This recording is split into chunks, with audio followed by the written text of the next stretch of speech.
Protect your DNA. BioPQQ can promote formation of new mitochondria. InfoWarsStore.com. During a recent campaign stop in Florida, Donald Trump told a group of evangelicals that he thinks the only way that he could get to heaven is by becoming president of the United States. This will be an election that will go down in the history books, and for the evangelicals, for the Christians, for everybody of religion, this will be maybe the most important election that our country's ever had. So go out and spread the word, and once I get in, I will do my thing that I do very well. And I figure it's probably maybe the only way I'm going to get to heaven. So I better do a good job. Okay? Thank you. Thank you very much, everybody.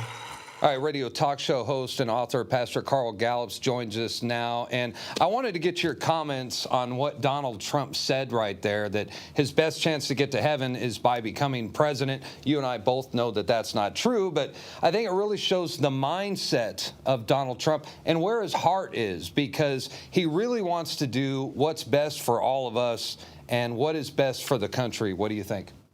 Right. No, I agree with you, Darren. As a matter of fact, of course, I think he was just being humorous, but I think what he was saying was, based upon the context, was that he understood that the Lord himself was watching him, that he had to keep his promises. He had to be truthful. He had to be integrity filled. He had to be the leader he was promising to be, because truly one of the platforms of his whole campaign is to be a person who would give really people of all faiths, but especially evangelical Christians who've been under the targeted focus of the current regime. I think what he was saying is one of his big platforms is, look, I'm going to give evangelicals some breathing room, because I can't, I am one of you.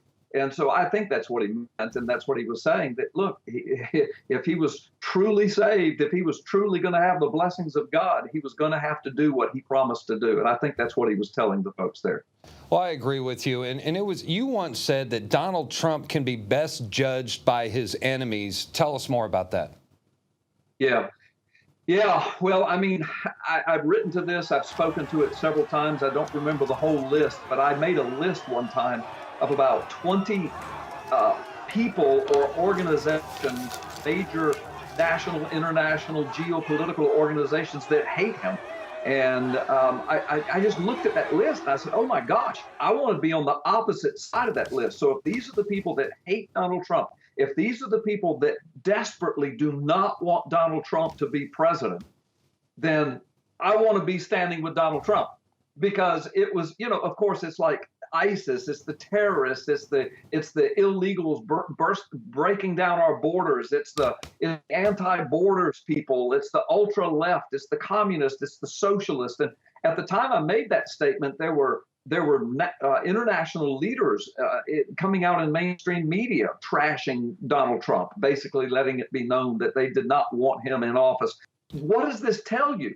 If these are the people that are desperately terrified of a Donald Trump presidency, then this proves more than anything else we need this man in the White House.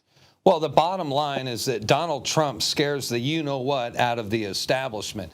And it was former Speaker of the House, Newt Gingrich, who said that Donald Trump is a man who cannot be controlled and manipulated. Why? Because he doesn't belong to the secret societies. And now they're faced with a very real prospect of Donald Trump becoming the leader of the party, and it absolutely drives them crazy. They just cannot imagine sharing. Well, because he's an outsider. He's not them. He's not part of the club. He's uncontrollable. He hasn't been through the initiation rites. He didn't belong to the secret society. So Trump's policy platform is not only a major threat to the globalist agenda, but this is a major, major threat to the American left as well. And I think we all need to pray for Donald Trump, because I bet you agree with me, his life is probably in danger, don't you think? Especially once he becomes president of the United States. I do agree with you. And I have made that statement before publicly. So yes, I do agree with you. And let me say, Darren, I've given this illustration that I'm getting ready to give your audience. I've given it on international television, radio, on my program. And every time I do, people say, oh, I get it. It clicks, because it illustrates the truth that you just spoke about how the globalists hate him, the establishment elite, the political establishment in Washington hates him. And the question people ask is why? Why is that? Why is it that there are so many people in Washington with an R beside their name? We get it why the pure globalists hate him. We get it why the progressive leftists hate him. We get it why the people with D's by their name say they don't want him in office. But what is it with these guys that have an R by their name that are attacking him and trashing him and never Trumpers and all of this? This confuses people. And here's the answer. I take you to the Middle East for my illustration. In the Middle East, the predominant religion is Islam. They are divided into two predominant denominations, Sunnis and Shia. Of course, the Shiites and the Sunnis have some doctrinal differences, but they're relatively minor. They wouldn't say that, but looking at it from the outside, they're relatively minor doctrinal differences. But the biggest thing between the Shiites and the Sunnis, they war against each other. They butcher and destroy and slaughter each other continually, and they have for hundreds of years, over who is going to control the caliphate, who's going to control the Islamic world, the utopia they're trying to create. Who is going to be in charge? So they all agree they're Islam, but they're all of the same religion, and they're all looking for the Mahdi, their Messiah, to come. But what they're killing each other over is who's going to be in power, who's going to have the control. And I say, now come back to Washington. Here's the understanding. The Democrats and the Republicans, the establishment elite, they are globalist. Thoroughly through and through globalists. They don't give a rip about Americana, about the Constitution of the United States, about rule of law. How much of that have we seen? They want to rule their utopian one world order that they've been working on for decades and decades, and now they can taste it. They're so close. Along comes Donald Trump, who threatens to set their agenda back by 50 years if he goes in office, and he's calling them out, and that's what this is all about. No, you're absolutely right, and I think this is our last chance to save the republic. So what do you say to the Christians out there who are undecided voters or that have already decided not to vote for Donald Trump because he's not the picture-perfect Christian in their minds?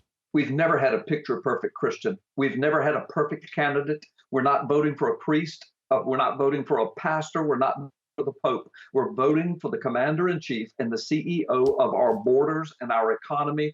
This is what we're voting for.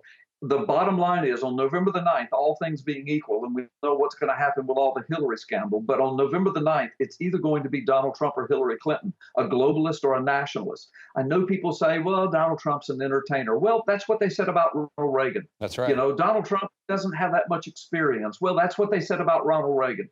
And I'm not saying he's a new Ronald Reagan. He may prove to be better than Ronald Reagan. I don't know. But all I know is this. I don't think he's the savior of America. I don't put my faith and trust in one man. But in the human realm, in the spiritual realm, we have a choice between Trump or Clinton. And if Christians stay home because they haven't found their perfect candidate in Donald Trump, then they are in effect voting for Hillary Clinton. And if Hillary Clinton goes in office, what are they going to tell? What are those Christians going to tell their children and their grandchildren when the world they grow up in is absolutely destroyed? And you say, well, I stayed home because of my conscience. I'm saying to Christians, get out there, be the salt, be the light, get engaged, and vote and help to put this man in office. I'm just voting for some breathing room so the church can be the church. Under Hillary Clinton, we know what will happen. Under Hillary Clinton, the country is done. It would be the most corrupt administration in history from the very beginning. So we know what to expect from Hillary Clinton. Yes. All right, real quick, I want to tell people where they can find your books, how they follow you on the internet, and how do they listen to Freedom Friday radio show on the Gulf Coast. Thank you so much. The quickest and easiest way for all of that, Darren, is carlgallups.com, carlgallups.com. My books are anywhere good books are sold, Books A Million, Barnes & Noble, Amazon.com. My latest book, When the Lion Roars, is already a #1 bestseller on Amazon in several categories, and God's really using it. Thank you, Darren. All right, thanks for being here.